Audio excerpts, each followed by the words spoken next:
As the Golden State Warriors have sat stagnant this offseason, the unfortunate reality has been that two fan-favorite veterans, Kevin Looney and Gary Payton II, will not return to the team.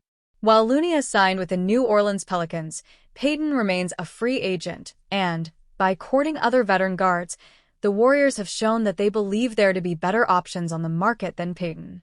Although Payton was undeniably a winning player through his two stints with Golden State, the team must now cut costs wherever it can in order to build depth around their veteran core, and Payton is unfortunately a casualty of this reality. Gary Payton II is not the best option on the market for the Warriors. Payton, last season, was an integral piece of one of the best defensive fronts in the league. Through 62 games with the Warriors, he averaged 6.5 points, 3 rebounds, and 1.3 assists in just 15 minutes per game. Yet, as free agency approached, Golden State knew they needed to add a more dependable ball handler and shooter in their backcourt in order to offset some of the inconsistencies presented by Brandon Podziemski and Buddy Hield. While Payton has a somewhat viable perimeter shot and is extremely capable of making winning plays, the Warriors have gravitated so far this offseason to options such as DeAnthony Melton and Seth Curry, both of whom would likely come in on deals similar to what Payton will sign. Last season, Payton earned roughly $8 million with Golden State, and, although there has surprisingly been little interest on the market for him, he will likely land somewhere on a veteran minimum contract before the end of the offseason. Although Melton could receive a mid-level exception somewhere, it is likely that him or Curry would cost around the same as Payton, if not a little less. Therefore, the Warriors have made their stance on Payton crystal clear by allowing him to walk in free agency, thereby signaling that, in addition to their cost-cutting efforts, the team wishes to bring in a different skill set in their backcourt. In his last full season, Melton averaged 10.1 points, 4.1 rebounds, and 2.6 assists, proving that he can be a more reliable offensive contributor if his injury history does not prove insurmountable. Curry, moreover, has been a reliable presence in the NBA for over a decade and, in addition to posting similar stats to Payton last season, shot an absurd 45.6% from three-point range on a healthy 2.7 attempts per game. Therefore, although it will be sad to see Payton go, Golden State has made clear that they need more offensive upside in their backcourt, guaranteeing Payton's departure. The Golden State Warriors are set to secure a 39-year-old veteran center for next season. According to NBA analyst Jake Weinbach, the Warriors have a verbal agreement with former NBA All-Star and champion Al Horford. The Warriors are also reportedly expected to re-sign guards Gary Payton II and DeAnthony Melton. However, Weinbach notes that these potential signings wouldn't become official until the Jonathan Kuminga situation is resolved, as Golden State's spending flexibility depends on the NBA's hard cap triggers related to the respective salary cap aprons. Horford, 39, is coming off a strong season with Boston, where he averaged 9.0 points, 6.2 rebounds, and 2.1 assists across 60 regular season games, starting in 42 of them. In the playoffs, he contributed 8.0 points and 6.0 rebounds per game. The Golden State Warriors haven't received much interest in a possible sign-and trade for Jonathan Kuminga. One team was the Sacramento Kings, but the Warriors have already declined 2 offers from them. One specific change could make the deal go through. The initial trade package the Kings offered centered around Devin Carter, Dario Saric, and 2 second-round picks. They then upped their offer to include a lottery-protected first-round pick. The issue seems to concern the pick's protection.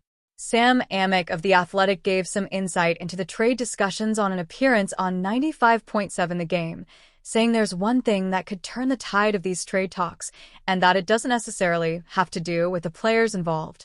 So, it feels like that the focus for the Warriors, for one, I was actually told that Keegan Murray and Keon Ellis have not even been discussed for what it's worth, Amick said. And then on top of that, if the Warriors' focus seems to be on the pick and if the Kings want the Warriors' request is then go completely unprotected on the 2030 first-rounder.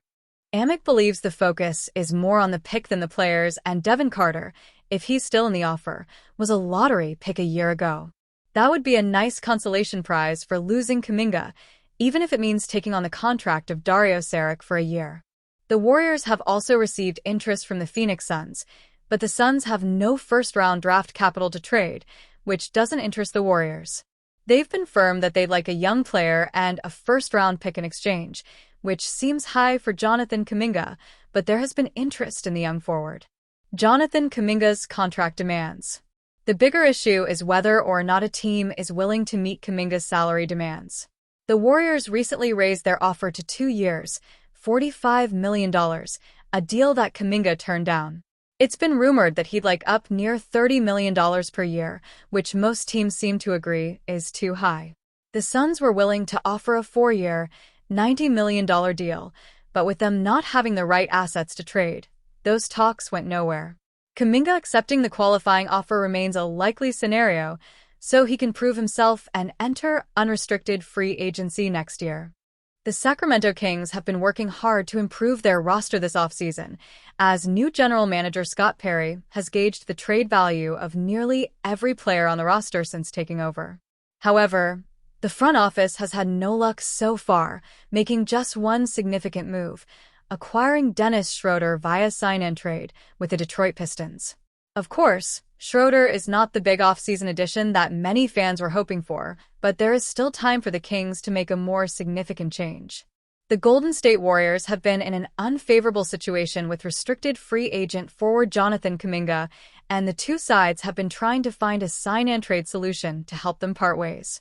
ESPN's Mark J. Spears recently reported that Kuminga wants to go to Sacramento as the franchise is willing to offer him the role that he has been looking for. The Kings certainly have a strong interest in a sign-and-trade for Kuminga, but have made it clear that they're not willing to give up too much to get him. The Kings are keeping guys like Keon Ellis and Keegan Murray out of trade talks, but the Warriors have a strong liking for both of them. Initially, the Kings were offering a package of Devin Carter, Dario Saric, and 2 second-round picks, but the team has since changed its offer. The Athletic's Sam Amick reports that the Kings are offering Malik Monk and a protected first-round pick for Kuminga. As for the Kings, which last spoke with the Warriors earlier this week, team sources say they've offered a 3-year, $63 million deal for Kuminga in a proposal that would send veteran guard Malik Monk and their 2030 first-round pick, lottery protected, to the Warriors, Amick wrote. If that pick didn't convey, then the Warriors would get the least favorable of the Kings or San Antonio's first-round pick in 2031. Those protections have been the primary sticking point, team sources said, as the Warriors have insisted that the first-rounder be unprotected.